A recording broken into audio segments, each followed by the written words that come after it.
Ya creo que está todo el mundo. Bueno.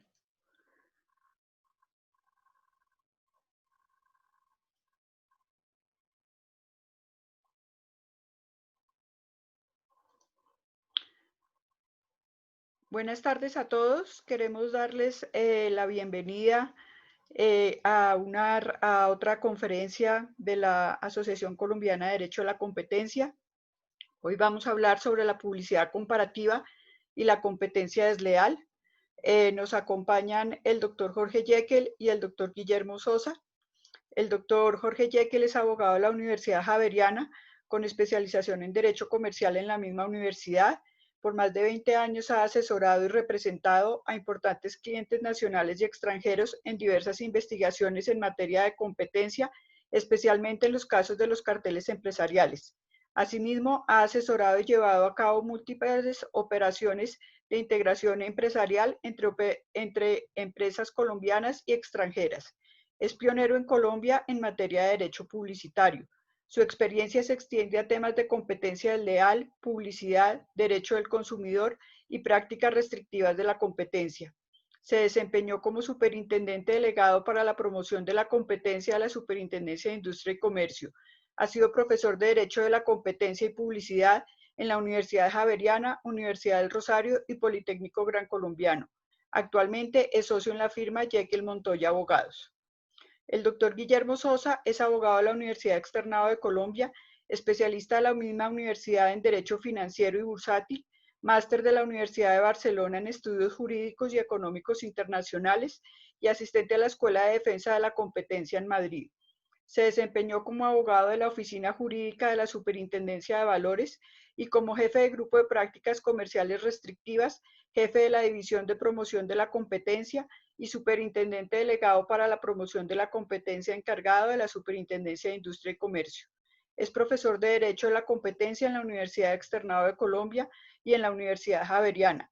Actualmente es socio de la firma Lizarazu Sosa y Peña, en donde se desempeña como consultor en las áreas de prácticas comerciales restrictivas, control previo de integraciones, competencia desleal, legislación publicitaria, actuaciones administrativas y control de precios, asesorando y representando a importantes empresas y organizaciones. Bienvenidos, doctor Jekyll y doctor Sosa. El auditorio es de ustedes. Por favor, a los asistentes, mantener sus micrófonos apagados y todas las preguntas que quieran hacerle a los conferencistas las pueden hacer a través del chat.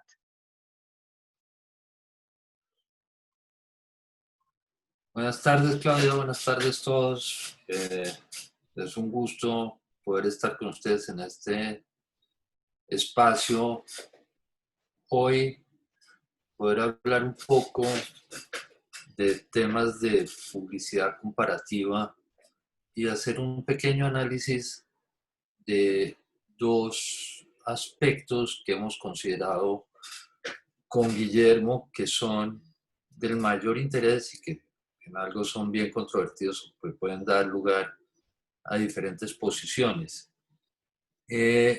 Basándonos en el tema de publicidad comparativa, vamos a hacer primero una pequeña introducción, posteriormente vamos a ver un poco el marco general, que son las comparaciones, para entrar a profundizar un poco sobre si se pueden hacer comparaciones subjetivas, si cualquier referencia o afirmación que pudiera sonar comparativa constituye publicidad comparativa, y después desembocar en un tema adicional que creemos que es de la mayor importancia, que es la prueba. Es discutir un poco si se debe tener prueba antes, no se debe tener prueba, se puede conseguir la prueba después, quién tiene la carga de la prueba, cuál es esa calidad de la prueba, que también llega a ser un punto relevante dentro de la discusión, y terminar con un espacio para que ustedes puedan hacer preguntas, como dice Claudia, como nos indicó, los recibiremos por el chat y responderemos las preguntas que ustedes consideren. No vamos a hablar de COVID, no vamos a hablar del caso de Uber, vamos a concentrarnos esta vez en temas más transversales y más generales, que es en este caso el que nos interesa de publicidad comparativa.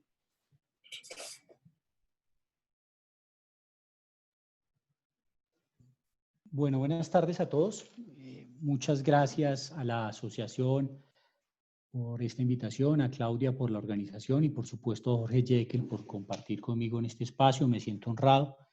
Jorge Jekyll pues es un abogado que, como todos ustedes conocen, ha venido estudiando con dedicación este tema y pues hemos tenido la oportunidad de discutir de manera muy amigable estos temas, en otros espacios tal vez de manera más acalorada, pero siempre con la intención de compartir ideas de forma muy sana.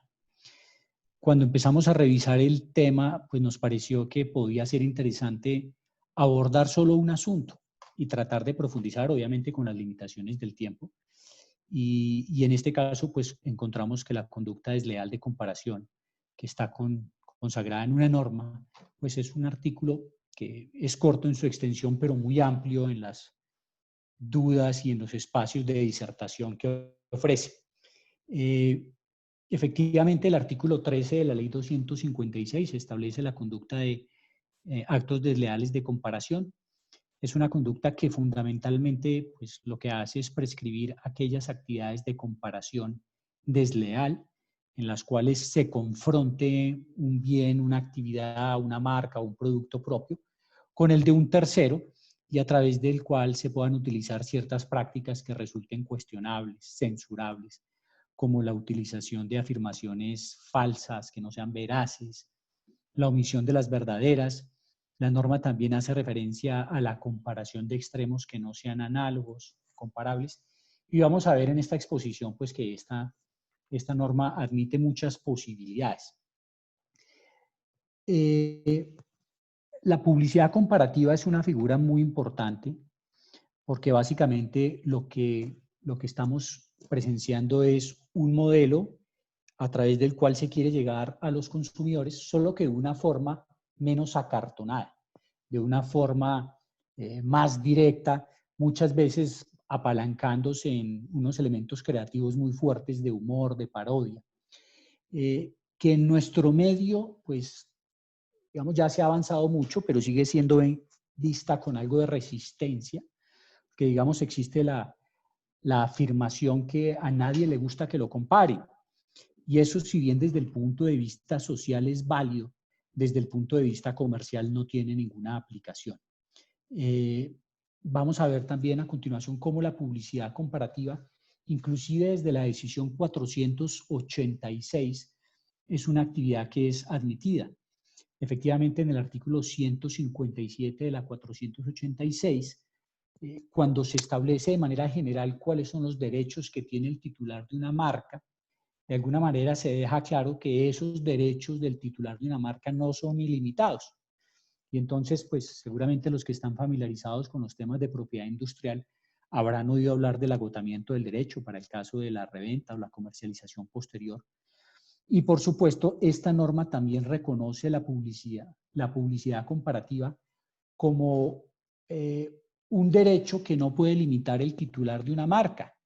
Entonces la norma establece que el registro de una marca no le confiere a su titular la posibilidad de oponerse a la realización de actividades de publicidad comparativa por parte de terceros, por supuesto siempre y cuando, agrega la norma, pues tal uso de la marca por parte de un tercero en el desarrollo de una actividad comparativa se enmarque dentro de la buena fe. Ahora, como decía Jorge Jekyll en la introducción, la publicidad comparativa pues es un asunto transversal porque atañe a normas de libre competencia, de competencia desleal y de protección al consumidor. Y tiene una arista muy importante desde la perspectiva de la libre competencia porque es una herramienta fundamental de comunicación que permite romper mitos. En los mercados existen mitos de que la marca más conocida, de que el abogado más popular es el mejor. Entonces, la publicidad comparativa permite sobre elementos concretos establecer cómo esa realidad que tienen los consumidores de pronto no es la que corresponde con la realidad. Entonces, le permite a un entrante en un mercado no solamente decir que su producto es bueno, sino que entrar a compararse con otro para decirle al consumidor de una manera muy directa, muy explícita, mire que mi producto en esta o en aquellos atributos tiene una ventaja comparativa. Entonces, esa es desde el punto de vista de la competencia como la ventaja fundamental de la publicidad comparativa, y es que promueve la competencia para yo poder ofertar mis productos. Pero al mismo tiempo, desde la perspectiva de la libre competencia, también genera un incentivo muy grande, es como ese tiburón en el estanque que obliga a las marcas anquilosadas, posicionadas, darse cuenta que en cualquier momento pueden quedar en una situación de exposición y las obligue por eso mismo a estar en constante innovación y en constante mejoría.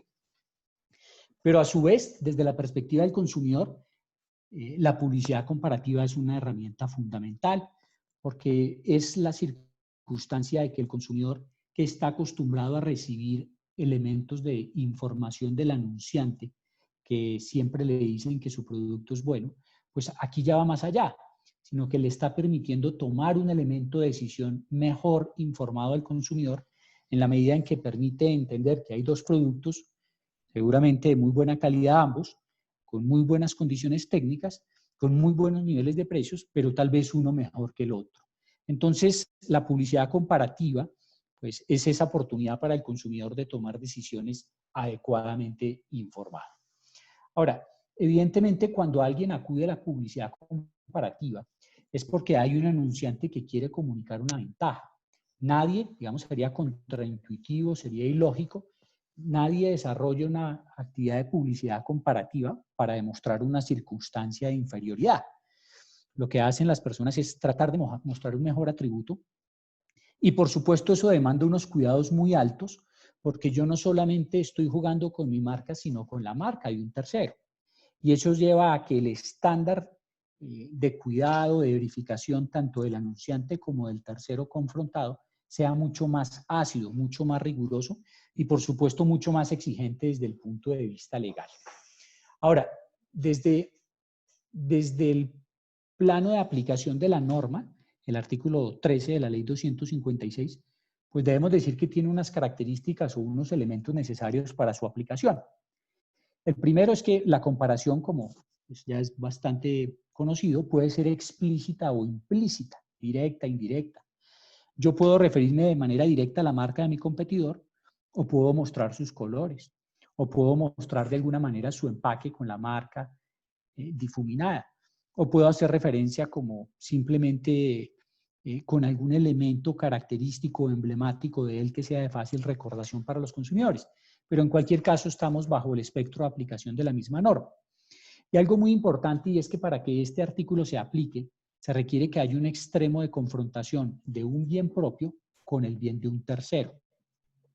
Si, por ejemplo, un grupo financiero va a comparar las tasas de interés de un banco con las de otro, pues ahí no podría hablarse de comparación desleal porque son entidades financieras de un mismo grupo. Y la norma presupone que el acto de comparación debe ser con un tercero. Entonces, eventualmente, si en esa misma publicidad de la comparación de un banco con otro del mismo grupo se dice algo que no sea cierto, pues podrá haber una conducta desleal, si se quiere engañosa, pero nunca de publicidad comparativa desleal, porque no se están comparando los bienes, los atributos o las prestaciones propias con las de un tercero. Adicionalmente, para que se aplique la norma tiene que haber una comparación que sea pública. Así lo establece el artículo 14, lo que quiere decir que esa comparación que nosotros normalmente la asociamos a temas de publicidad, está planteado en la norma de manera general a cualquier actividad comparativa. Lo que quiere decir que supone publicidad, pero también quiere decir toda información que yo transmita en el mercado, como por ejemplo la información que transmita a los clientes a través del canal de distribución o a través de los visitadores médicos. A través de ese tipo de circunstancias que si bien no necesariamente constituyen actos de publicidad sino de información, también se puede dar una conducta desleal de comparación. Pero siempre se requiere que sea público, lo que quiere decir que hay un elemento de exteriorización. Y acá hay algo muy importante, y es que digamos, los diseños de las campañas o las discusiones internas al interior de una compañía, pues no pueden tener esa connotación desleal en la medida en que no tiene una resonancia o una exteriorización. Esta norma tiene una particularidad y es que, a diferencia de casi todas las normas del catálogo de la Ley 256, no establece esa distinción entre la conducta que tenga por objeto o que tenga como efecto, sino que habla de la comparación, lo que quiere decir que cualquier acto previo al instante mismo de la comparación pública no podrá ser susceptible de escrutinio bajo esta norma. Puede que lo sea bajo otras, pero no bajo el acto de comparación, porque el acto de comparación requiere, por su propia naturaleza, que haya una exteriorización, una comparación de carácter público. Y otro elemento que se ha establecido para que se aplique la norma es que tiene que haber o tiene que necesariamente existir una comparación sobre un elemento objetivo, sobre una característica que sea esencial, pertinente, verificable. Sin embargo, vamos a ver que esto también es lo que va a exponer.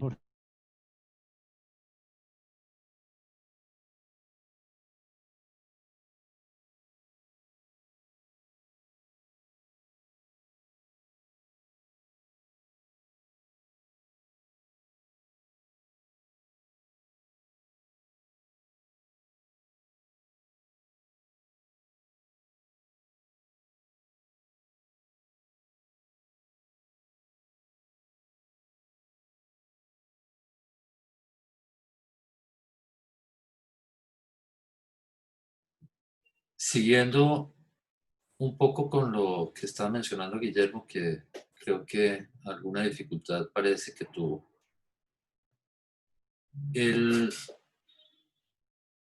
Creo que ya. Listo, ya estoy. Perdón. Les decía que la norma no requiere que entre el demandante y el demandado haya una condición de competidores, sino que se trate de un producto que cumpla la misma finalidad, es decir, que esté destinado al mismo propósito.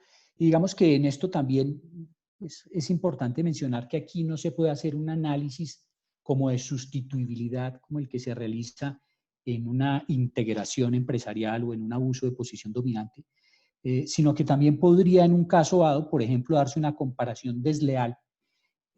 Lo menciono porque se ha llevado a la superintendencia sin que, por supuesto, haya una decisión de fondo, pero sí como antecedente, importante mencionarlo, el caso de los tés y las gaseosas.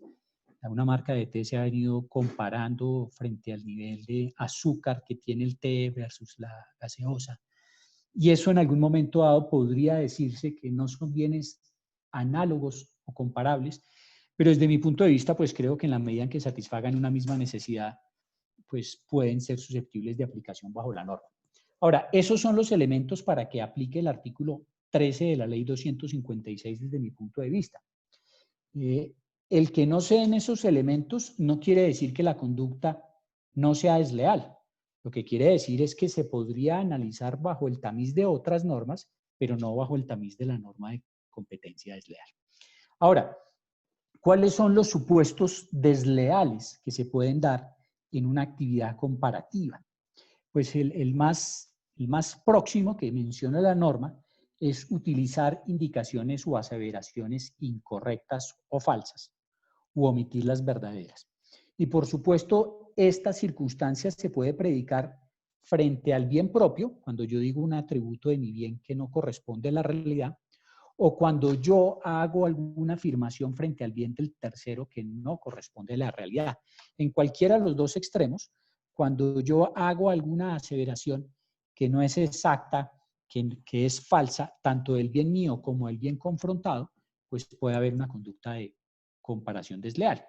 Lo mismo podría decirse cuando se utilizan imágenes para representar a los dos productos en su tamaño, en su contenido, en sus características. Cualquiera de los dos extremos al cual la imagen corresponda de manera falsa, pues podrá generar un tema de engaño.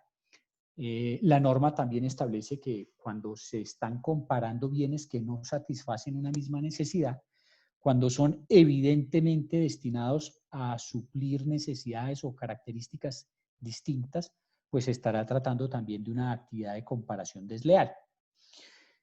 Es también importante mencionar que la comparación, si bien es permitida, se reconoce como un medio de información. Yo no puedo utilizar o valerme de una actividad comparativa para aprovecharme de la reputación de una marca. Por ejemplo, yo no podría sacar una marca nueva para decir en el mercado tan buena como y compararme con una marca altamente posicionada en el mercado con una trayectoria importante. O con la misma calidad y la misma garantía de este producto de un competidor, con lo que yo estoy buscando es más que compararme, es de apalancarme en esa marca para yo tratar de hacer pues una política de free rider, de basarme en su esfuerzo de posicionamiento para que se traslade a mi marca ese beneficio. Y bueno, pues también podrían haber otros ejemplos, se habla en otras legislaciones, por ejemplo, de comparar un bien con una protegido con denominación de origen, con un bien que no tenga protección de denominación de origen, o comparar una réplica de un bien con un bien original. Por ejemplo, poner una réplica de unos tenis Adidas frente a unos tenis originales y poner que la réplica vale la mitad.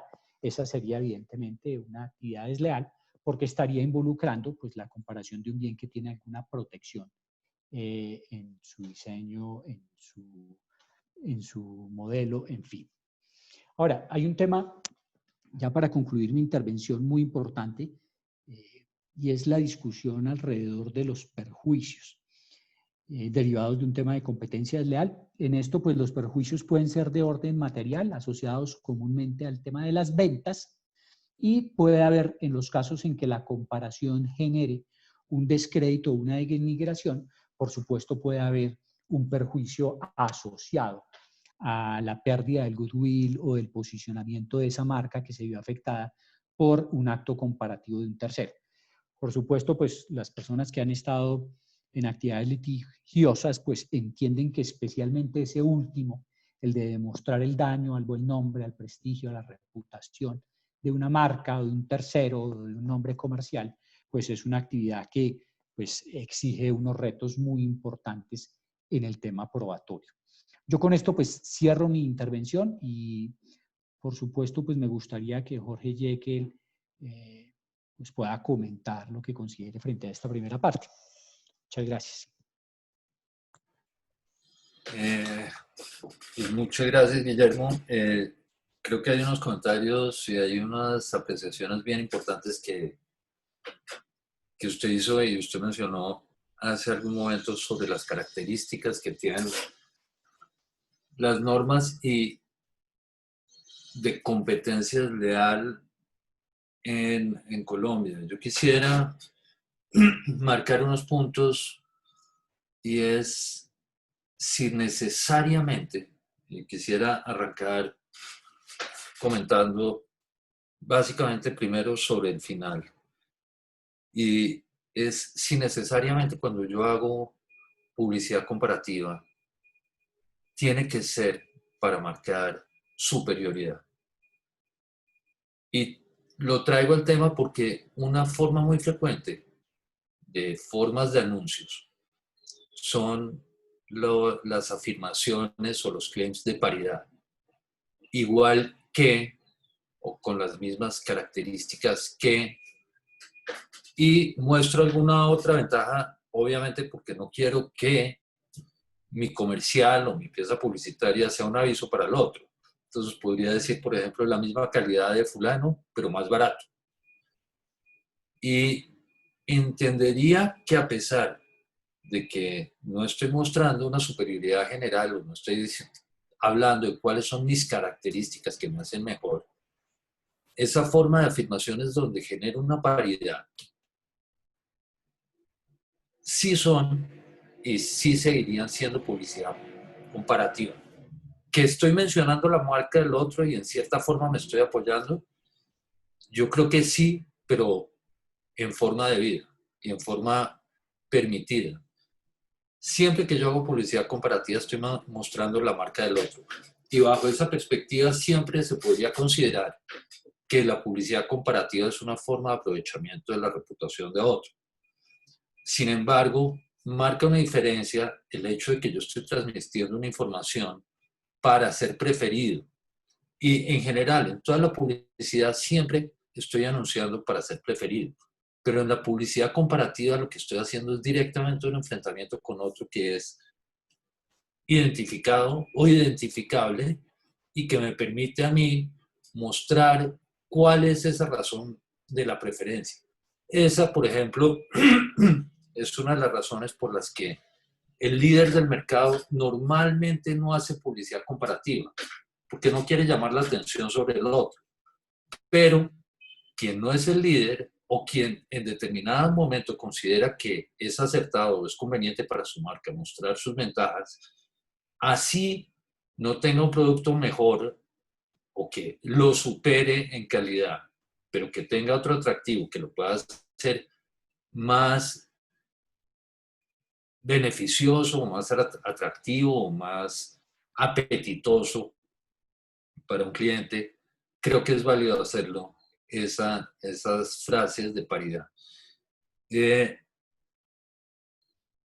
Nunca he creído que el consumidor siempre compre calidad y precio, la mejor calidad, el precio más barato. No, existen compras aspiracionales, existen compras que se hacen por una referencia grupal o por un referente social, en el que no necesariamente el producto sea el mejor o no necesariamente sea el más barato, pero esa afirmación que satisface ese deseo o ese vínculo aspiracional o grupal o de asociación que tiene el consumidor es válido promoverlo, así no me esté soportando en un factor que sea estrictamente de calidad.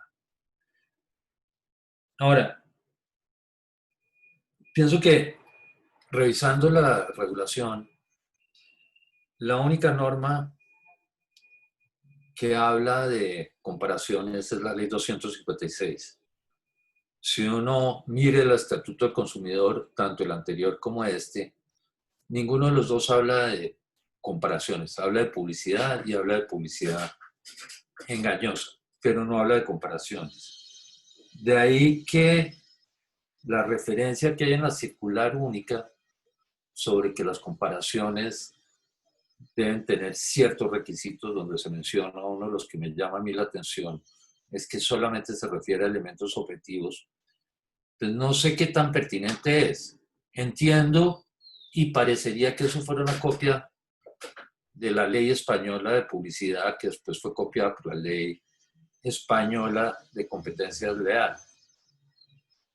Pero si uno se aproxima a la regulación colombiana, ese elemento de comparación, que solamente puede ser frente a elementos objetivos, es un punto que genera y que puede generar grandes discusiones.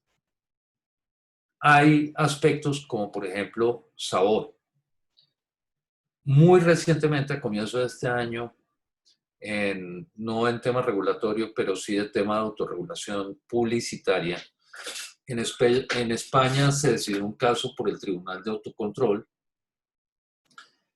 en el que la disputa se presentaba entre Pepsi y Coca-Cola. Pepsi anunciaba Coca-Cola Cero haciendo unas pruebas a ciegas con Coca-Cola Cero. Eran el mismo producto y hacía la prueba ciega, y lo que estaba mostrando, o lo que pretendía mostrar, es que cuando la prueba se hace sin ver la marca del producto, la gente prefiere Pepsi. Ese comercial y esa campaña fue demandada en España, y el tribunal lo que resolvió fue, con base en la norma de autorregulación española y con base también en la norma de competencia desleal española, que ese tipo de publicidad y ese tipo de comparaciones que eran sobre un factor subjetivo no se podían, porque a pesar de que se pudiera llegar a objetivizar el resultado, demostrando que era objetivo, que había más preferencia por Pepsi, de todas formas, el factor que se estaba comparando era un factor subjetivo, como es el sabor. Y en esa medida lo que llegó a considerar es que para que haya publicidad comparativa válida en España, se requiere que la comparación refiera sobre una característica objetiva y sobre un enfrentamiento objetivo. En este caso, nada más se daba el resultado objetivo de la comparación, pero no se daba la comparación referida o sobre un elemento que fuera objetivo. En ese sentido, lo descalificó. Sin embargo, esa posición que ha venido cogiendo fuerza dentro de regulaciones latinoamericanas, está la chilena, está la peruana, en cierta forma el Código de Autorregulación colombiano también lo está adoptando, y la circular de la superintendencia también hace mención a eso.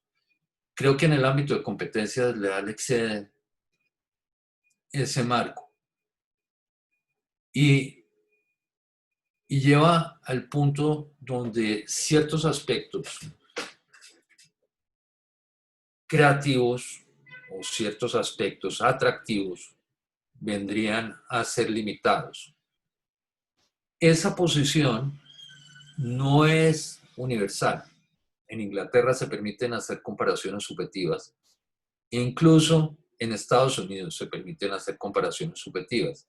Y es bien interesante un caso muy, muy reciente que fue fallado el 1 de mayo de este año, ya en su última etapa, entre dos marcas de cerveza. El anunciante era Budweiser y el producto comparado era Miller. Y la verdad, el comercial no decía nada. Simplemente decía que un producto se hace con sirup de maíz, que era el producto enfrentado, mientras que el otro se hacía con arroz. Y la fermentación se daba por arroz. No marcaba abiertamente una preferencia, no marcaba una superioridad, no decía que le gustara más. Y la conclusión a la que llega la corte, que ese era el séptimo circuito, si no estoy mal, en Chicago, lo que plantea es estos conflictos de competencia desleal. Si usted lo molesta y no hay algo que no sea tan agresivo y que le genere descrédito, sino simplemente que marque una preferencia hacia otro producto, usted defiéndase en el comercio. Pero el litigio no es una forma de suplantar o de sustituir la competencia. Y eso trae y lleva a un punto que es relevante dentro de la ley de competencia desleal. Las conductas desleales naturalmente son molestas para quienes... La publicidad comparativa naturalmente es molesta para quien está siendo comparado. Es más, la publicidad exitosa, si no sea comparativa, es molesta para el competidor. A ningún competidor le gusta lo que hace su rival del mercado. Sin embargo, la deslealtad no está por ser molesto o no ser molesto, sino por ser un acto que resulta contrario al principio de buena fe comercial o que resulta ajustado a él. Ese es el valor supremo que entra dentro del tema de competencia desleal. Y en el tema de publicidad comparativa, la fuente principal sigue siendo las normas de engaño, aunque marcan diferencias. Sin embargo, y como lo ha reiterado ya el Tribunal Superior de Bogotá en un fallo que creo que es muy importante de abril del año pasado, del 2018, no toda afirmación que sea falsa es engañosa. Y no toda afirmación que no sea estrictamente apegada a la verdad resulta censurable. Lo que es importante es si tienen la capacidad de engañar o no. Y en esa medida, muchas afirmaciones subjetivas no tienen esa capacidad de engaño. Así se hagan dentro de una comparación. Cuando el anunciante hace alabanzas a su producto y dice, es que este es el más rico o el que mejor me sabe, o este es el que más le va a gustar. Ese tipo de afirmaciones no resultan forzosamente en un descrédito o en un engaño, y generalmente son tomadas por los consumidores como afirmaciones en las que estoy haciendo alabanzas a mi producto, que son esencialmente laudatorias. En inglés lo llaman puffering, y es realmente alabar el producto. Y en la medida que no guíe la decisión de compra a un consumidor, ese tipo de afirmaciones no genera engaño y tampoco genera un reproche que pudiera ser considerado desleal. Y eso también lleva al segundo punto, lleva a una diferencia importante entre la publicidad comparativa y otras formas de deslealtad. Como lo decía Guillermo, no siempre todo puede ser analizado a través de publicidad comparativa. ¿Qué se requiere? La identificación implícita o explícita del competidor y que haya una comparación. Y una comparación sería un enfrentamiento objetivo de características. Pero la mera referencia subjetiva, si bien lo puede sacar de un espectro literal, lo que estaría haciendo es también sacarlo del espectro de la publicidad comparativa y llevarlo a un punto donde esas afirmaciones que son subjetivas las miro ya no con base en las normas de publicidad comparativa, sino posiblemente con base en las normas de engaño. Pero no es descalificada la conducta por sí misma y en sí misma como lo entiende, por ejemplo, la regulación española, por el hecho de hacer una afirmación subjetiva identificando a un competidor. En ese caso, habrá que mirar si es descrédito o habría que mirar si es engaño o habría que mirar si es mala fe, pero no si es publicidad comparativa. Estaría saliendo de ese terreno. Y ahí lo que concluiría en ese punto es que las afirmaciones subjetivas no son desleales por el hecho de ser subjetivas. Lo que pueden ser es no ser publicidad comparativa y habrá que ver su lealtad o no de acuerdo con otras normas. Y el segundo elemento que me lleva es a si tiene que estar identificado el competidor. ¿Y por qué traigo la referencia? Muy bien. Hay una categoría especial de publicidad que ha sido llamada publicidad de tono excluyente. Y la pregunta que se plantea es, ¿la publicidad de tono excluyente es publicidad comparativa? ¿Por qué? ¿Por qué hago la pregunta? La Superintendencia en Procesos de Consumidor ha catalogado la publicidad de tono excluyente como una forma de publicidad comparativa. ¿Y cuál sería, por ejemplo, unas formas de publicidad de tono excluyente? Aquellas en las que yo me comparo y manifiesto mi superioridad o mi preferencia o mi ventaja frente a todo el mercado. El mejor, la más barata. Ese tipo de afirmaciones o de enfrentamientos con todo el mercado. Y ese tipo de enfrentamientos, en mi opinión, no caben tampoco dentro de las normas de publicidad comparativa. Si uno mira el artículo 13 de la Ley 256, esa norma refiere expresamente que es la comparación pública de la actividad, las prestaciones mercantiles o el establecimiento propio o ajenos con los de un tercero. Y ese tercero tendría que estar identificado. Eso es lo que diferencia la publicidad comparativa de la identificado o identificable. Y eso es lo que diferencia la publicidad comparativa de las normas de engaño. Si uno mira los supuestos que están dentro de la norma, son bastante parecidos. Afirmaciones falsas, afirmaciones incorrectas, la omisión de las verdaderas, Y es lo mismo engaño que comparación. No, la comparación tiene un elemento adicional, y es que el competidor sea identificado o sea identificable, mientras que el engaño no.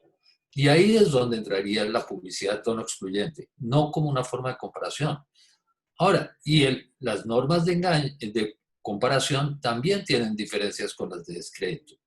Yo puedo hablar de un competidor, pero si no hago una comparación, aunque en ambos casos debe ser identificable o identificable, no habrá comparación. Entonces, mientras que en el descrédito yo hablo de mi competidor, pero no genero un enfrentamiento y una comparación, en la norma de comparación hablo del competidor y además lo identifico. Hago la comparación y adicionalmente la posible identificación. Ejemplos que me gustaría mostrarles, que este es tal vez el primero que se da y que fue atacado por los competidores, tal vez el caso más importante que se ha dado en Estados Unidos, es el de Pizza Hut. Mejores ingredientes, mejor pizza. Inicialmente este aviso y esta frase que está usada en todas las piezas publicitarias, la usó Pizza Hut y fue demandada la usó Papa John's y fue demandada por Domino's Pizza y por Pizza Hut como formas de publicidad comparativa, a pesar de que ahí no hay una referencia a un competidor. Lo tomó como una forma en la que estoy comparándome con todo el mercado y estoy afirmando implícitamente que la pizza de los competidores no es la mejor. Igual sucedió, y muy recientemente fallado muchas veces, ha habido varios procesos sobre en este caso de Uber. Y ha sido cuestionado, y resulta curioso que ha sido cuestionado en diferentes sentidos y ha sido fallado en diferentes sentidos. Básicamente a lo largo de todos los estados de Estados Unidos fue demandado, y en los dos casos más importantes se dieron en Nueva York por un lado y en San Diego, en California, por el otro. Y resulta curioso porque mientras la Corte de San Diego dijo que la afirmación que se estaba haciendo era una afirmación objetiva y de calificación del producto, porque estaba sugiriendo un elemento de seguridad y poniendo de presente que los otros no lo tenían, la Corte de Nueva York dijo, esto simplemente, en la forma como es expuesto, es una frase, y creo que ese es un término o una calificación que también debe entrar dentro de la discusión, es una calificación aspiracional. Y con eso la diferenciaba no solamente de las afirmaciones objetivas, sino también de las que simplemente están alabando. Y es cuando yo planteo un elemento emocional como aspiracional de lo que quisiera que sea mi producto y a lo que estoy aspirando que la gente lo tome. Ese segundo elemento también genera una diferencia y no genera esa identidad. Y el tercer punto que creo que es importante tener en cuenta dentro de las condiciones de publicidad comparativa es qué significa que la comparación se refiera a elementos análogos. ¿Tienen que ser los mismos productos? ¿Solamente podría ser gaseosa contra gaseosa? Siempre tiene que ser una relación o una competencia directa. Y creo que, en mi opinión, los productos análogos hacen referencia a que lo que estoy anunciando genere para el consumidor una alternativa de compra. Es posible que no sea el mismo producto, es posible que sirva, pero a pesar de no ser el mismo, puedo generar una diferencia que haga que el consumidor tenga una preferencia por mi producto sobre el otro. Y en esa medida lo que creo que se debe presentar y debe ser entendido el análogos no es como productos iguales o no es como productos idénticos, sino alternativas de compra. Productos que realmente generan una alternativa y dos opciones de compra para el consumidor. Con esto finalizo este punto y doy el paso a Guillermo para los comentarios que tenga. Bueno, muchas gracias. Yo tengo dos comentarios muy puntuales. Uno alrededor de si necesariamente la aplicación del artículo 13 requiere que la publicidad recaiga sobre elementos objetivos. Y el segundo, pues, en línea con si la publicidad de tono excluyente únicamente es susceptible de revisarse por normas como el engaño u otras distintas al artículo 13 de comparación desleal. Y empiezo por el primero, por supuesto, diciendo lo siguiente. Cuando uno mira la redacción del artículo 13, o parte de lo que se cuestiona es la utilización de aseveraciones incorrectas o falsas. Y eso pues lleva a suponer que es incorrecto o falso aquello que es verificable, que es comprobable y que en una palabra es objetivo. Entonces, digamos que bajo esa línea de aproximación, por conducta o por factor residual, uno diría, pues si no es una comparación sobre un elemento objetivo, pues no sería susceptible de aplicarse el análisis bajo el artículo 13, porque no puede haber engaño o no puede haber una afirmación falsa o falaz de algo que no sea objetivo. Sin embargo, yo creo que ya en la aplicación práctica, en el mercado, en cómo se mueve la publicidad, pues a veces establecer la diferencia entre lo objetivo y lo subjetivo no es fácil. En muchos de los casos hay afirmaciones que pueden ser netamente subjetivas, pero se introducen en un conjunto de elementos, de afirmaciones, de imágenes, que terminan comunicando algo que no es exclusivamente subjetivo. Entonces, para ponerlo con un ejemplo, si yo digo que, no sé, cualquier producto es la marca preferida por los colombianos, pues alguien podría a primera vista considerar que esa es una afirmación subjetiva, porque preferencia, gusto, pues, no tiene una manera muy precisa de medirlo. Sin embargo, esa afirmación puede caer en el error, porque yo con un estudio de participación en el mercado puedo establecer que esa marca definitivamente no es la preferida de los colombianos, por una razón natural. Si fuera la preferida, sería la líder en ventas. Y de hecho, hubo un caso así en la Delegatura de Consumidor, de una marca de protección femenina que decía, creo que 7 de cada 10 colombianos lo prefieren. Y al final de la investigación, la superintendencia encontró que pues, ese elemento de preferencia acompañado de una estadística, o bien hubiera podido ser acompañado de una cifra, o bien hubiera podido haber sido acompañado de cualquier elemento de ponderación que lo objetivice, pues sí transmite un mensaje que puede definitivamente ser definitivo o definitorio en la decisión de compra del consumidor. Y entonces, yo creo que uno no puede caer en el simplismo de ver una frase suelta, sino hay que analizarla, por supuesto, integrada de todo ese conjunto de elementos que se utiliza y a partir de ahí establecer si eso que en principio puede tener la connotación de subjetivo, pues de subjetivo puede terminar transmitiendo un mensaje objetivo y un mensaje engañoso.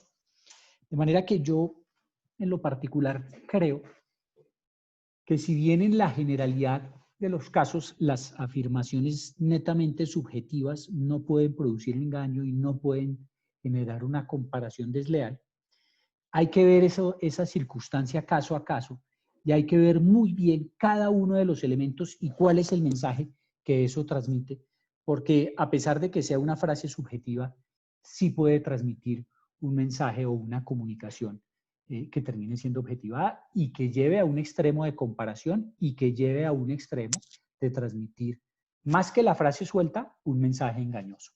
Entonces, en eso primero creo que si bien de manera general las afirmaciones subjetivas por sí solas difícilmente pueden ser susceptibles de considerarse como una comparación desleal o encuadrarse dentro del artículo 13, pues creo que hay que hacer esa revisión dentro de todo el contexto de los elementos que lo acompañan. Y en cuanto a la publicidad comparativa de tono excluyente, que como bien mencionaba Jorge, pues digamos que no hay una comparación referida a una marca con nombre propio, a un producto o a un competidor con nombre propio, como cuando yo digo el mejor, el más seguro, el más rendidor, el más rápido. Yo creo que hay circunstancias en las cuales esa publicidad de tono excluyente puede caer en una publicidad comparativa de tono implícito y por tanto ser susceptible de que se revise y se examine no solamente a la luz de la norma de engaño, sino también a la luz de la norma de comparación desleal. Y claro, si yo digo, pues, soy el más seguro del mercado o soy el mejor del mercado, alguien bien podría decir, pero es que usted no se está comparando con nadie porque usted no está haciendo referencia explícita y ni siquiera implícita a ningún competidor o a ninguna marca. Pero creo, como siempre, pues que no existen las verdades absolutas y que hay que mirar la particularidad de los casos. Y hay casos en los cuales, seguramente casos muy pequeños, pero en los cuales una referencia general, sin necesidad de yo confrontarme ni ponerle el apellido a mi competidor, sí puede hacer que el consumidor inmediatamente haga ese link, inmediatamente haga una asociación y llegue la marca de alguien. Yo estoy seguro que, nuevamente, para seguir en el ejemplo del doctor Jorge Jekyll de la publicidad de las gaseosas, más concretamente de las colas negras, si PepsiCo dice que es la bebida, no sé, voy a decir una locura, que más alimenta en el mercado, pues seguramente Coca-Cola, pues si Coca-Cola llegara a sentir que tiene una composición nutricional que la hace mejor, por supuesto va a sentir que la están comparando directamente. Porque el común de los consumidores, cuando vean algo de PepsiCo, pues inmediatamente el referente obligado va a ser Coca-Cola. Y así puede suceder no solamente porque sea la marca más posicionada, sino porque tal vez yo me estoy comparando y en ese mercado, o yo estoy utilizando una afirmación categórica general de tono excluyente, y en ese mercado existe un competidor que es el que tiene el 70% de participación. Y entonces, a pesar de que yo no lo estoy mencionando con nombre propio, no le estoy poniendo apellido, insisto nuevamente, pues el consumidor sí puede hacer esa asociación y terminar entendiendo que él es inferior a mí.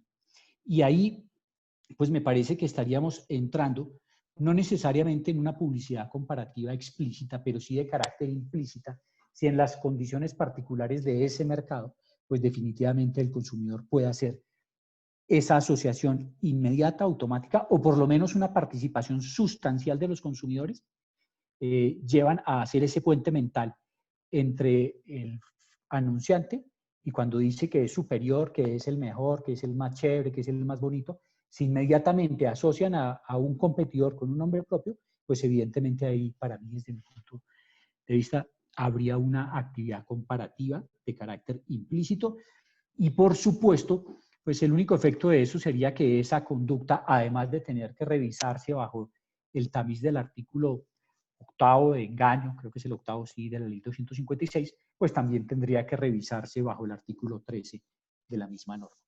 Entonces, pues esos son pues, mis comentarios muy particulares frente a las apreciaciones de Jorge Jekyll.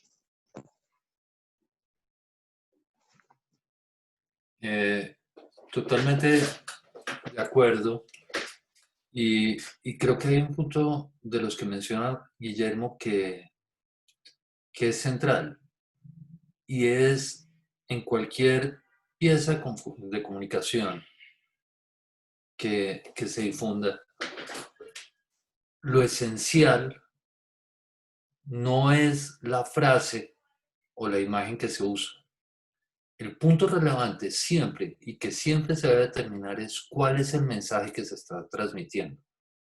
Es no solamente aquello que se dice literalmente, sino eso unido al resto del mensaje que es lo que está transmitiendo. Y el mensaje puede tener elementos ambientales bien importantes. El caso que plantea Guillermo es absolutamente claro.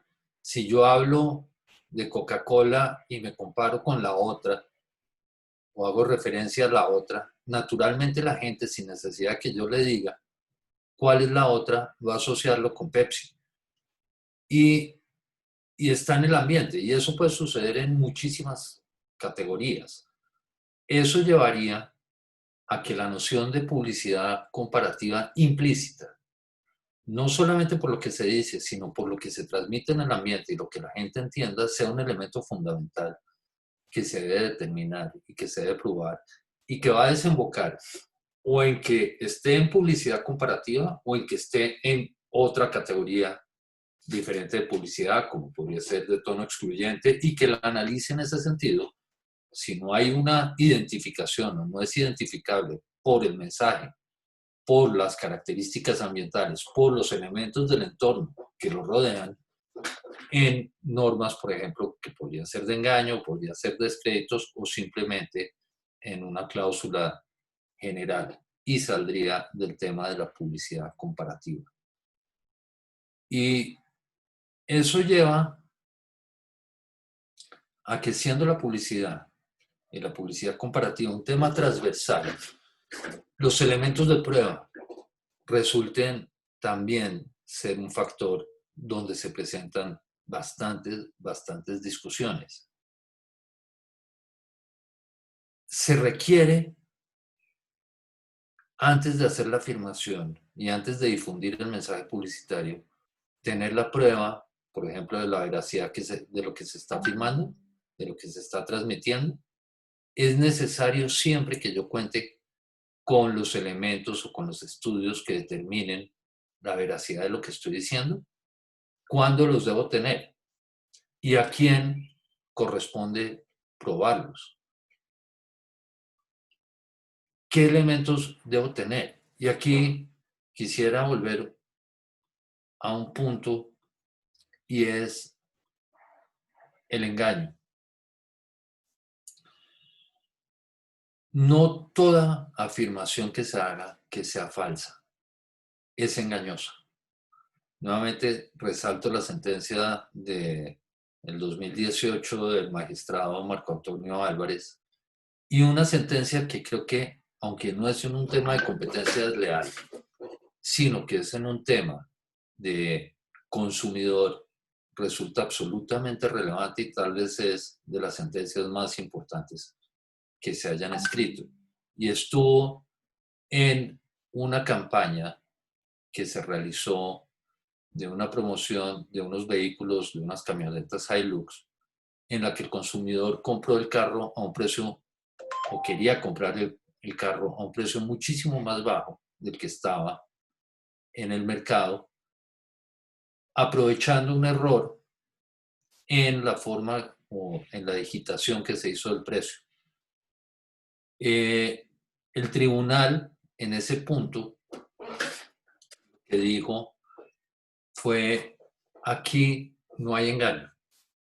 Aquí el consumidor también tiene una diligencia media, y el consumidor debe saber, y el consumidor, siendo un consumidor medio, un consumidor racional, sabe que el precio que se le está anunciando es un error y no lo toma como algo cierto. Y en esa medida, el consumidor tampoco puede aprovechar ese factor. Y eso lleva a que la percepción y la capacidad de engaño que tenga el mensaje resulta el factor determinante, y pensaría que no solamente en la publicidad engañosa, sino también en la publicidad comparativa.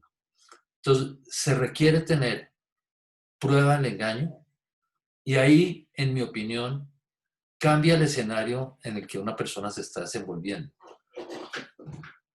La delegatura de consumidor parecería exigir en todos los casos que el anunciante tenga la prueba de, de la veracidad de lo que está firmando.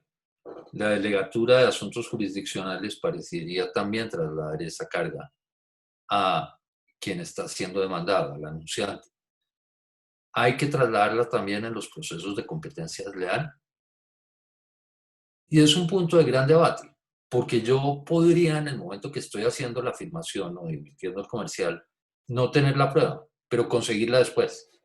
O tener un estudio que me da una aproximación y después tener un estudio que me da una certeza y aportarle en el proceso. O pedir una práctica de un dictamen pericial durante el proceso.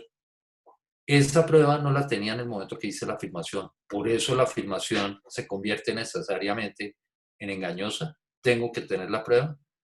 Las normas de autorregulación publicitaria, y más o menos a nivel universal, determinan que sí, pero ese es un terreno de autorregulación que no es un terreno de normas coercitivas del Estado.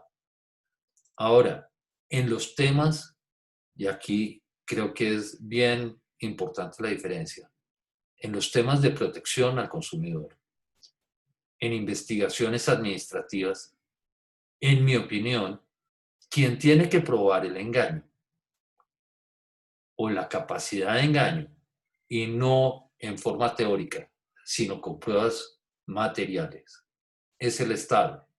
Y ahí sí no creo que funcione, como lo sostuvo en alguna época la delegatura de consumidor, que hay una inversión de la carga de la prueba y que opera la carga dinámica. Y eso lo hizo haciendo unas citas del Tribunal de Contencioso de Cundinamarca.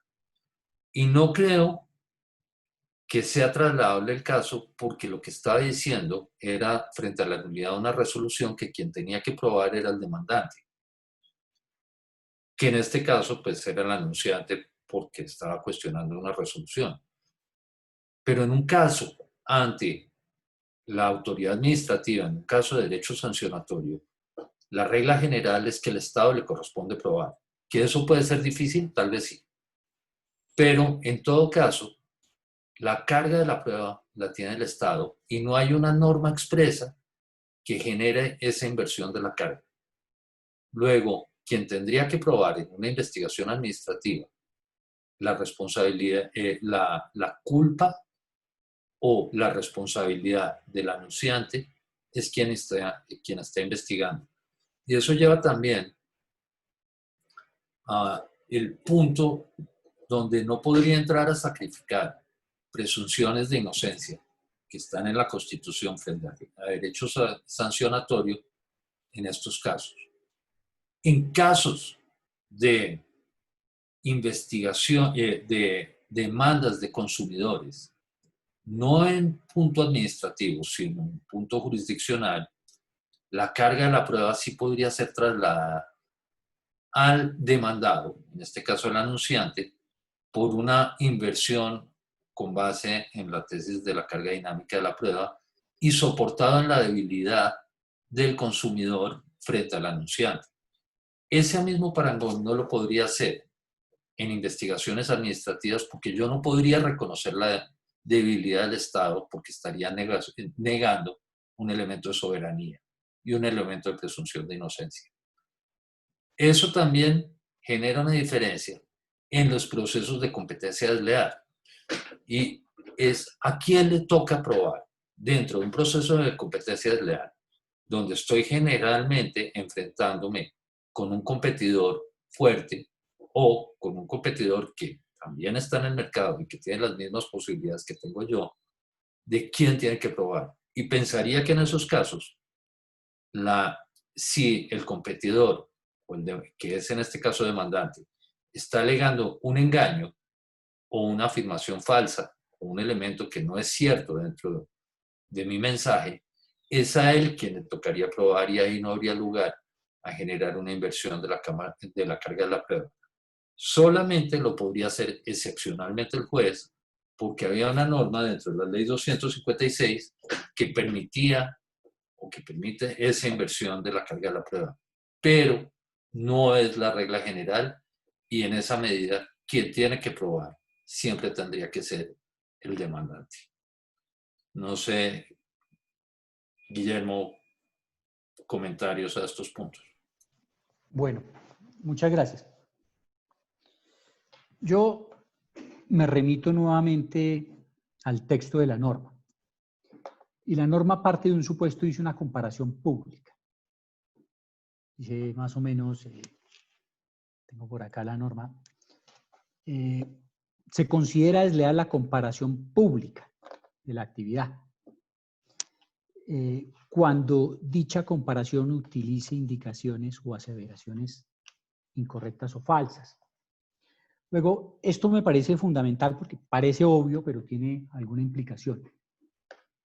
Y es que la deslealtad de la conducta no se puede medir antes de la comparación pública, ni tampoco de manera posterior, sino que es en la foto del instante preciso en el cual yo de manera pública hice una confrontación atribuyendo a mi bien una superioridad frente al de un tercero. Por tanto, si yo antes de la comparación pública no cumplía con ese estándar de veracidad, desde mi punto de vista no importa, porque pues, esta norma no reprocha al objeto, sino únicamente es como una conducta de medio, el compararse públicamente. Entonces, de la misma forma, si yo de manera posterior a la comparación logro cumplir ese requisito de prueba para acreditar la veracidad o la pertinencia de mis afirmaciones, me parece que tampoco estaría cumpliendo lo que la norma quiere. Y analizando no solamente el sentido literal de la norma que habla de una comparación pública, sino de lo que quiso la persona que la redactó de competencia desleal, cuando hizo la ley, es que aquí hay un tema de probidad, de corrección, de sanas costumbres, de usos honestos. Y si yo voy a hacer una afirmación pública de mi producto, pues yo tengo que tener la tranquilidad y la solvencia no solamente moral, sino probatoria, de poderme sentir tranquilo de que si yo digo que mi producto tiene esto o no tiene aquello, sea cierto. Pero cuando yo voy a compararme con un tercero, pues todavía con mayor razón, pues todo lo que yo diga, pues es porque lo que estoy diciendo es cierto. Y si lo que estoy diciendo es cierto, es porque tengo que tener algún sustento probatorio que así me permita tener la tranquilidad de decirlo en el momento que hago la comparación. No antes, no después, sino en ese momento. Y entonces yo en esto discrepo de lo manifestado por Jorge Jekyll, porque en mi interpretación de la norma, la comparación pública exige, para saber si definitivamente yo estoy haciendo una aseveración veraz, una aseveración que sea falsa, exige que ese anunciante, que no solamente está promoviendo su bien, sino que lo está haciendo de alguna manera subiéndose en los hombros de un tercero, pues tenga la prueba de lo que está diciendo. No podría, desde mi punto de vista, permitirse que yo de manera ligera haga una afirmación con algo de temeridad sobre una superioridad mía y de manera consecuencial de una inferioridad de un competidor, para yo decir, no, no tengo la prueba, pero si me demandan la consigo y luego veré a ver cómo me sale. Porque me parece que eso no es un estándar de diligencia, de cuidado ni de sagacidad, por lo menos no el que quiso la ley 256. Eso sería tanto como decirle a los anunciantes, usted tranquilo, diga lo que quiera y luego pues vea cómo lo prueban en un proceso y si lo puede probar en el proceso bien y si no, pues lo condenan. Y me parece que estaría uno ahí mezclando la suerte de un litigio con un tema de buena fe y de lealtad. Y para mí la conducta leal, la conducta esperable, es que quien se va a comparar públicamente y va a hacer una aseveración tenga el sustento para hacerla. Si no lo tiene, no lo debe mencionar, no es leal, no es diligente, ese tipo de circunstancias. Ahora, en lo que estoy de acuerdo con Jorge es, ¿cuál es el estándar de prueba? Yo tengo que tener, para el momento en que hago la comparación, un elemento objetivo bajo una metodología válida, razonable, con unas conclusiones coherentes que me permita a mí, sin ruborizarme, decir públicamente lo que quiero decir. Pero eso no quiere decir que de manera posterior pueda hacer otros estudios para validar o para corroborar lo que ya está. Pero siempre, vuelvo a insisto, una posición personal desde el punto de vista de que para el momento de la comparación pública yo ya tengo una prueba. Si yo exigiera que la prueba se pueda construir de manera posterior y la prueba da que definitivamente lo que yo estaba manifestando en la publicidad era cierto, pues eso lo que implicaría es que yo no incurrí en un acto de engaño, porque lo que dije era cierto. Pero eso no desdibuja haber incurrido en un acto de comparación desleal, porque en el momento en que yo hice la comparación pública no tenía la solvencia ni el sustento para decir lo que dije. Luego yo obré con temeridad y eso de alguna manera pues es obrar de manera desleal. Hay algo, eso de primera línea, y hay algo que quiero mencionar que me parece muy interesante lo que dice Jorge frente al tema de la carga probatoria. Y Jorge plantea que en un escenario jurisdiccional, llámese ante la Superintendencia de Industria y Comercio o ante cualquier juez de la República, uno debería esperar que bajo el principio natural de la carga de prueba, sea el demandante quien tiene que probar o que la publicidad es engañosa o que la publicidad está omitiendo ciertos elementos relevantes o es denigratoria o que esa publicidad está explotando indebidamente la reputación. Y digamos que bajo el estándar tradicional, si el demandante no cumple con esa carga, pues sencillamente le tendrán que ser negadas las pretensiones.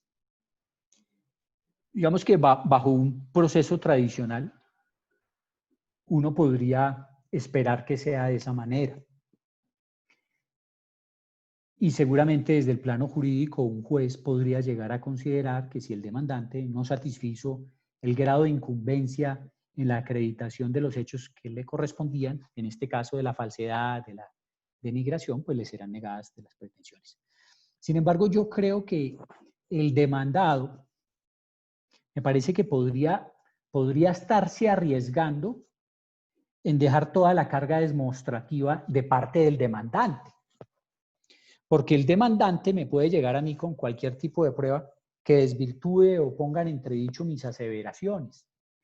Y entonces, no sé si ya desde el punto de vista netamente procesal, sino más bien desde el punto de vista estratégico, yo sí creería que el demandado no se puede quedar cruzado y decir yo me atengo a lo que se pruebe o que el señor traiga acá, sino que el demandante, y más si es una empresa que ha sido diligente, que ha sido cuidadosa y que efectivamente al momento de haber hecho la comparación pública contaba con todos los elementos de convicción necesarios y con todos los elementos de robustez que le permitían hacer esa aseveración, pues yo creo que él las debe llevar al proceso.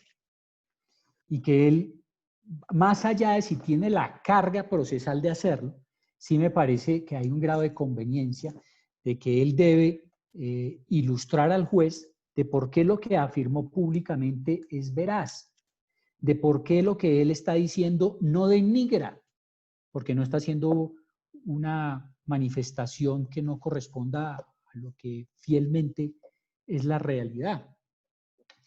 Y entonces sí creo que él debe no adoptar una conducta netamente pasiva y esperar a que el demandante cumpla o no de buena medida con su carga probatoria, sino que debe desplegar con grado de diligencia una actividad que le permita al juez ver cómo todos los supuestos en que basó su publicidad pues están debidamente soportados y son consistentes.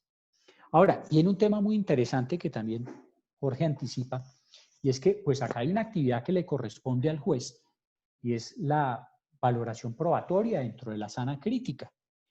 Y si el demandante le lleva unos estudios o unos dictámenes y el demandado pues a su vez expone los suyos, pues le corresponde al juez, como en cualquier debate probatorio bajo los sistemas de sana crítica y de libre valoración en los medios de prueba, pues le corresponde entrar a escudriñar entre unos y otros a ver cuál en su criterio pues le dan un grado de convicción o de certeza mayor. Y por supuesto, obviamente el juez tiene que valorar, digamos, fundamentarse en las pruebas de uno y otro lado.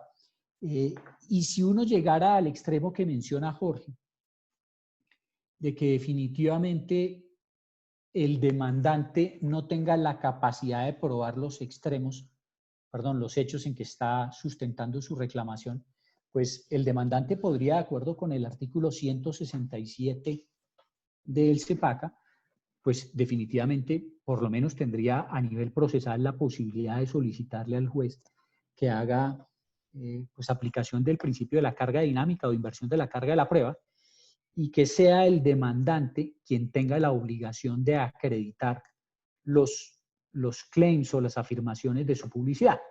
Entonces, en cualquier caso, pues a mí me parece que el demandante, uno, al momento de hacer la publicidad, la actividad de comparación pública, debe contar con los soportes necesarios que sustenten sus aseveraciones. No es algo que pueda ir subsanando más adelante, sino que es en ese momento, que de no tenerlo, repito, puede que no incurra en conducta de engaño, pero sí en una conducta de comparación desleal.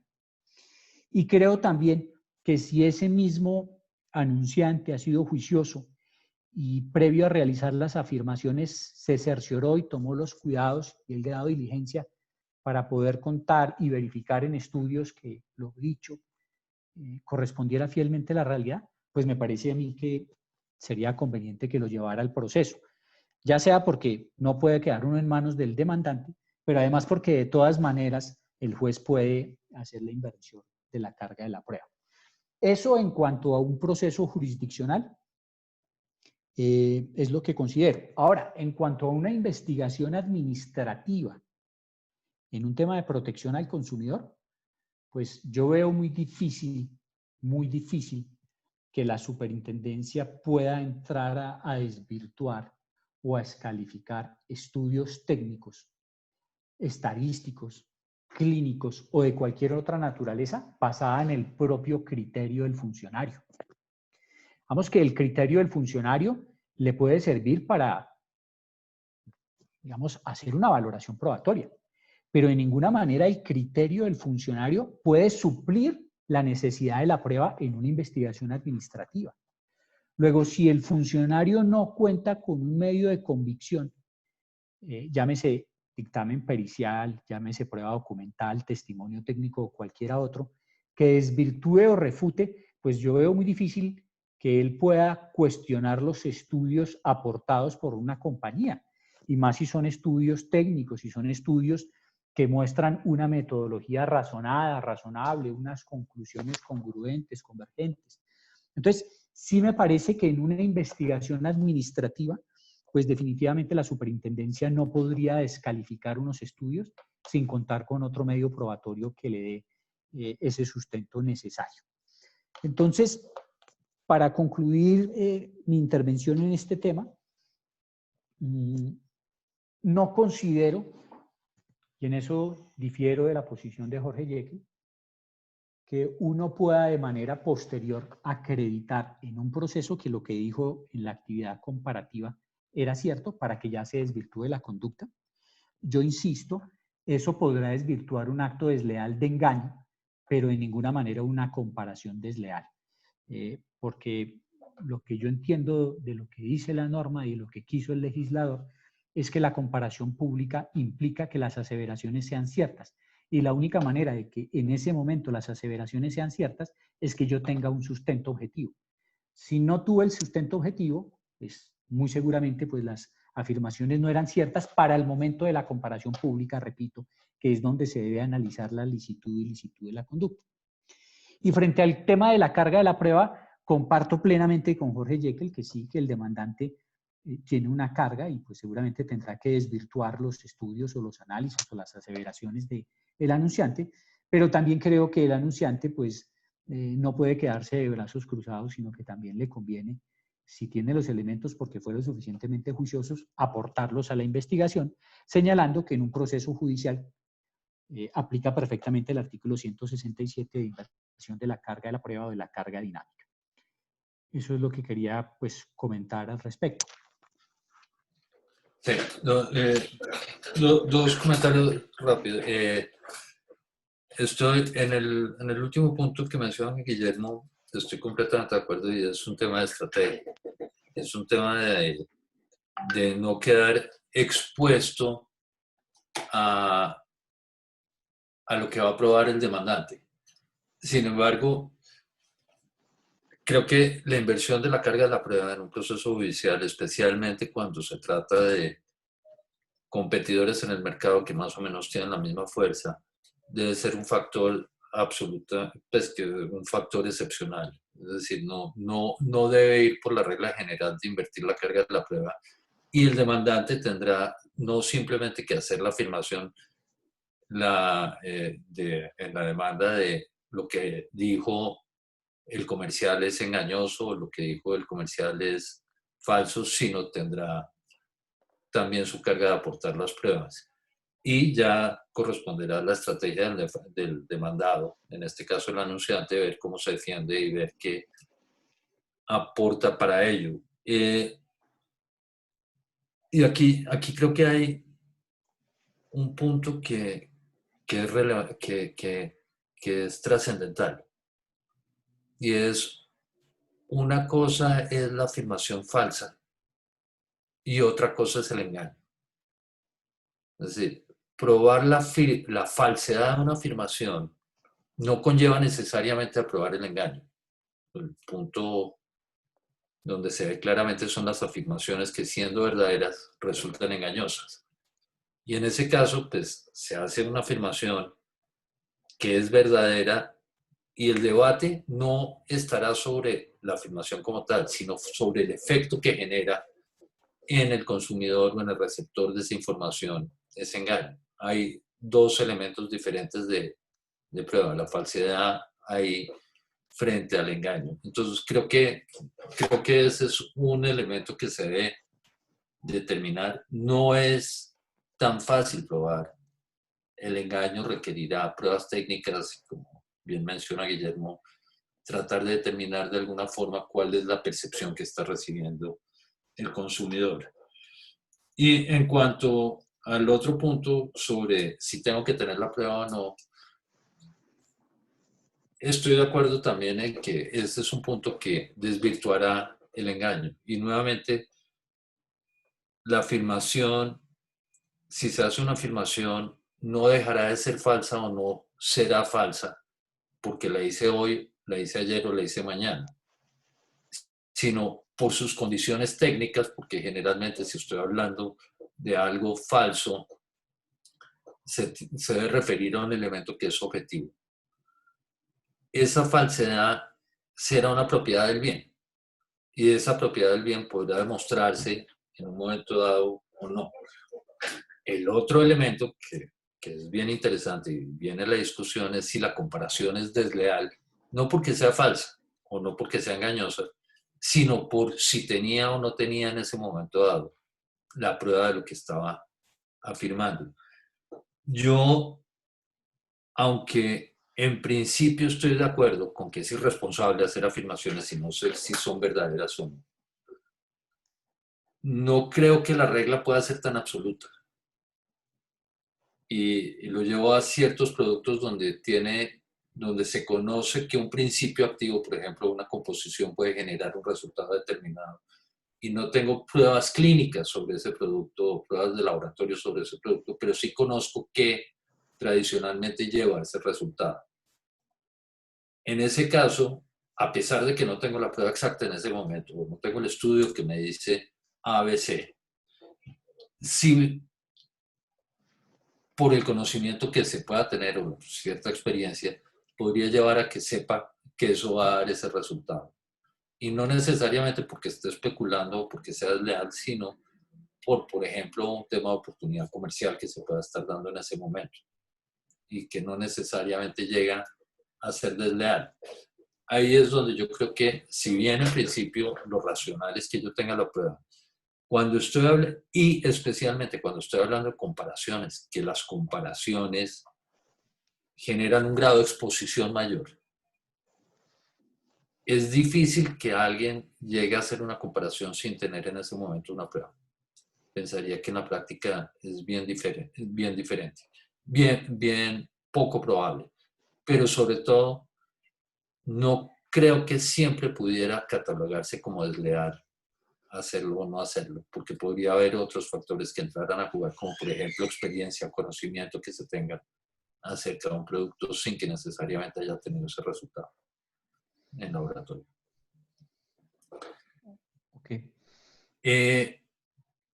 Tenemos una pregunta que nos hace Carlos Perilla.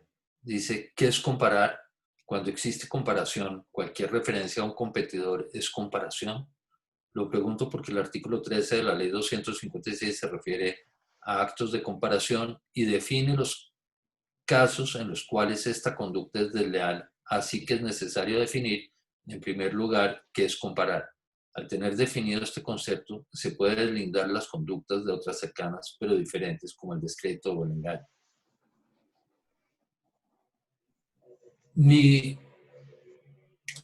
El entendimiento que normalmente se le ha dado a qué es comparar es hacer un enfrentamiento de características. Y en esa medida, normalmente las características se refieren a elementos objetivos. Ahora, también cuando hablo de engaño, se refiere a elementos objetivos, especialmente cuando lo estoy calificando como algo falso o incorrecto. Y cuando hablo de descrédito, y ahí hay 3 similitudes en las normas en comparación descrédito y engaño, también se refiere a afirmaciones falsas que haga de un rival. Ahora, para que haya publicidad comparativa, para que haya comparación, lo que se refiere y lo que pienso es que se requieren esos dos elementos, un enfrentamiento de características objetivas más una identificación o que sea identificable el competidor, es decir, que se sepa a quién me estoy refiriendo, bien porque explícitamente estoy mostrando la marca o el producto, o bien porque estoy dando los elementos para que se pueda llegar a ello, como mencionaba Guillermo en el ejemplo, la otra gaseosa negra. No lo estoy diciendo explícitamente, o cuando hago comparaciones de marca X, en el que pongo sobre la marca una X o difumino la marca, pero todo el mundo sabe a quién me estoy refiriendo. En esos casos hay una comparación implícita, pero es identificable y enfrento características objetivas. Eso hace que cuando yo hago afirmaciones subjetivas frente a otro, me salga del terreno de la comparación y caiga en otro escenario que pensaría que podría ser deslealtad, simplemente en el caso de la general, o podría ser un acto de descrédito, pero no pienso que entre dentro del punto de publicidad comparativa. Ok. Yo agregaría lo que dice Jorge, que, pues primero que todo, la ley 256 no tiene una definición de lo que es comparar. Y afortunadamente no la tiene. Porque, pues, nosotros los abogados, pues seríamos muy dados entonces a mirar esa definición y en el proceso decir que le falta la coma o que le falta el artículo o el sufijo y entonces que no sea. Y seguramente pues con buen tino, por lo menos desde mi punto de vista, el legislador pues no quiso definirlo. Con lo cual pues debería uno entender que se debe se debe interpretar la comparación como el sentido natural de la palabra. Uno podría acudir al diccionario de la Real Academia de la Lengua Española y ver cómo se dice así, y seguramente de esa manera tendría que aplicarse en el campo de la competencia desleal.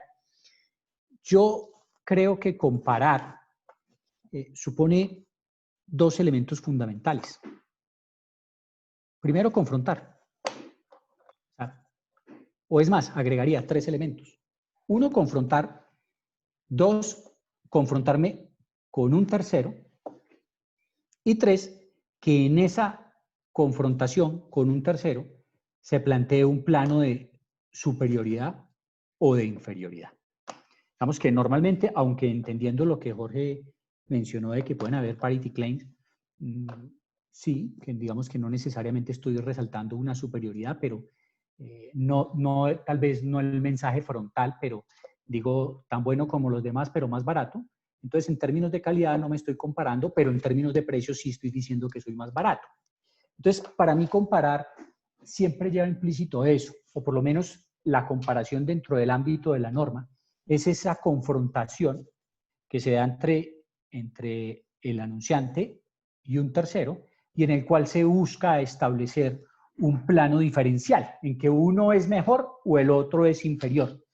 Y creo que sí estoy de acuerdo por supuesto, con Carlos, que si no hay comparación, pues ya de entrada se cae la norma. Habrá que revisar, pues, otros elementos normativos, la prohibición general, actos de descrédito, cualquiera otro, pero no será un tema de comparación desleal.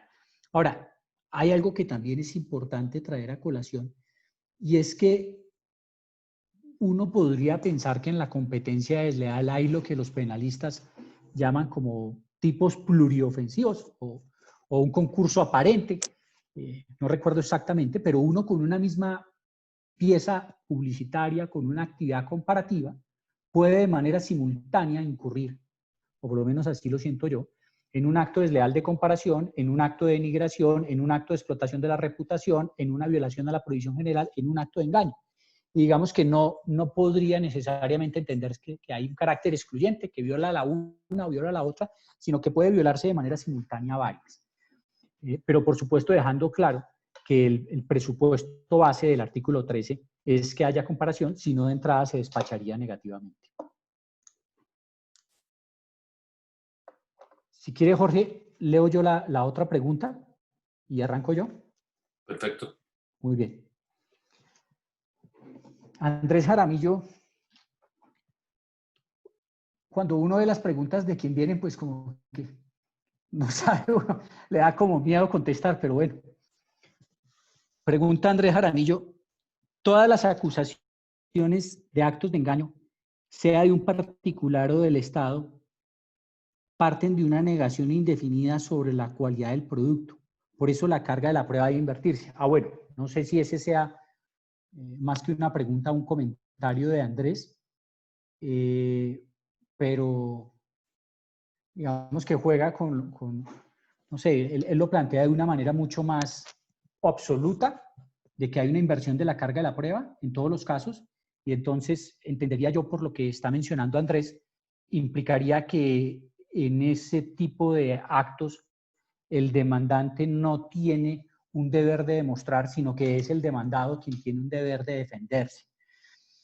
Y yo no creo que sea un principio absoluto, porque en un caso extremo, el demandante afirma que mi afirmación es falsa, el juez, él no aporta nada, yo no aporto tampoco nada, o a los dos nos precluyó la oportunidad del periodo probatorio y nada se dijo. Pues yo...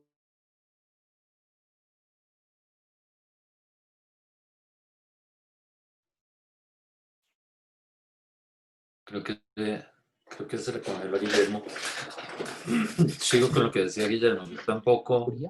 Pero más por una razón estratégica que por una carga probatoria. Entonces, entendiendo que lo que menciona Andrés es como una posición de él, así lo leo yo, pues no creo que sea necesariamente aplicable para todos los casos. Es lo que yo contestaría. No, estoy de acuerdo con Guillermo. No creo que sea aplicable a todos los casos. Es más, no creo que sea una afirmación indefinida, una negación indefinida. Cuando yo digo lo que usted afirmó es falso, o lo que dice ese comercial no es cierto, o lo que dice ese comercial es engañoso, no es indefinido, es definido, es confrontado con la realidad, eso no concuerda, o lo que generó en el consumidor es una percepción distorsionada de la realidad, y eso, en mi opinión, no es una afirmación indefinida. Entonces creo, en mi opinión, que en principio se debe seguir la misma regla de carga de la prueba normal y solo excepcionalmente, en las hipótesis que determina el Código General, hacer esa inversión de la carga de la prueba con base en la tesis de la carga dinámica, que de hecho la ley 256 traía explícitamente una inversión, una posibilidad de inversión de la carga por parte del juez, y eso fue derogado con el Código General del Proceso.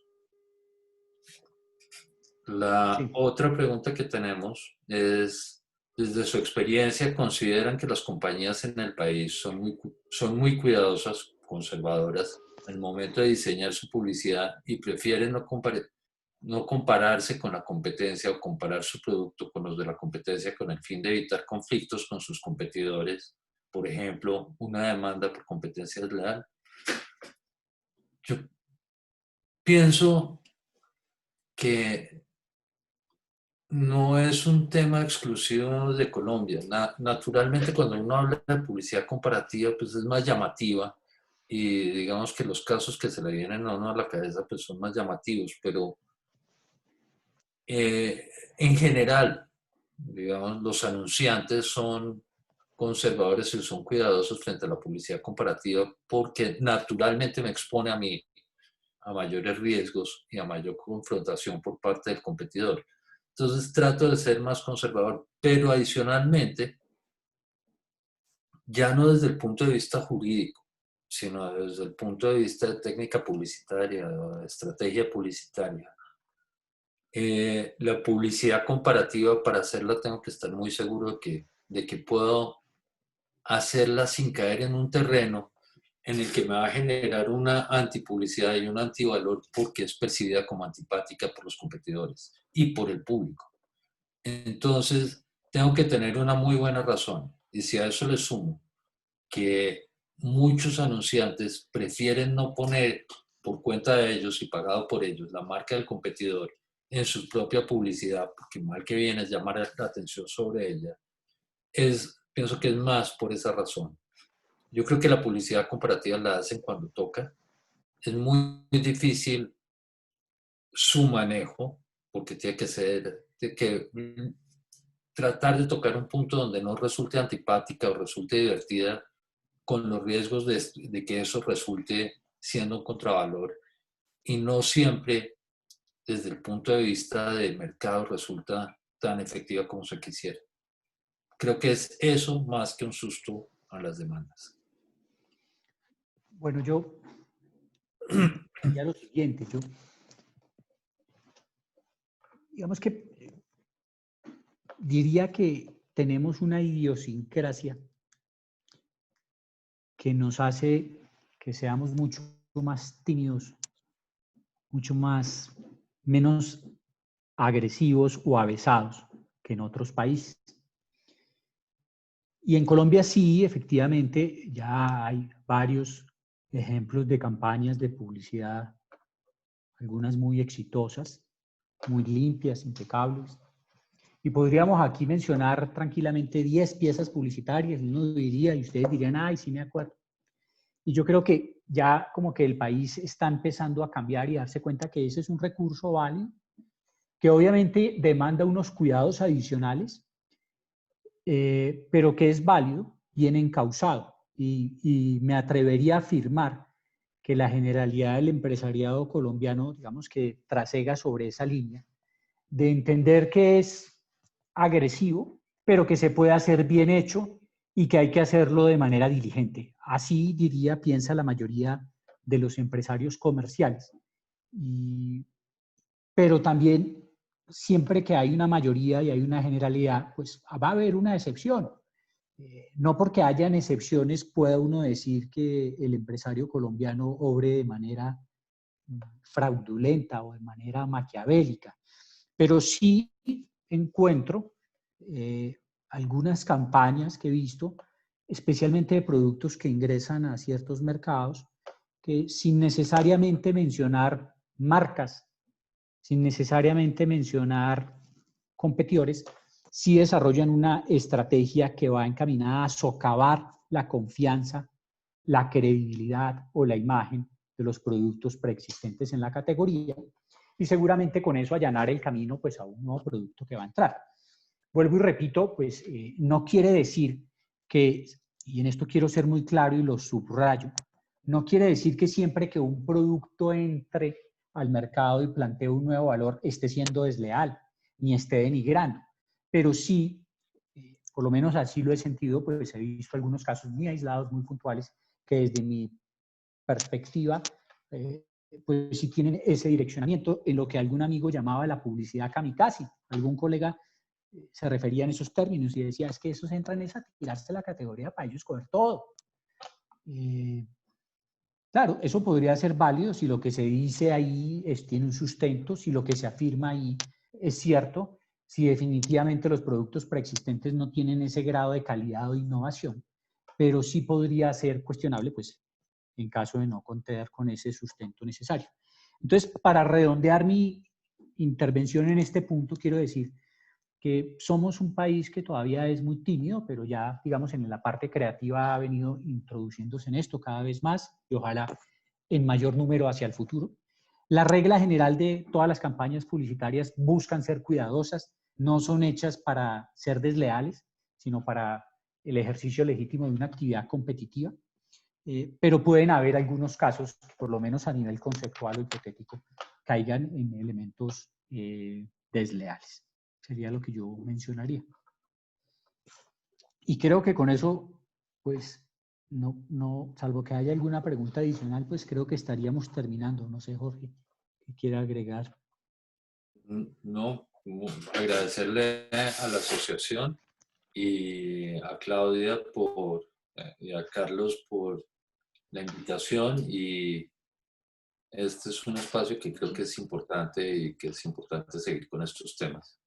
Y a Guillermo, a quien admiro y que creo que es de los mejores abogados que hay en estos temas, agradecerle haber compartido este espacio. Muchas gracias, Jorge, y le reitero el agradecimiento y, por supuesto, recíproca la admiración y el respeto. A los 26 valientes que siguen ahí conectados, pues muchísimas gracias.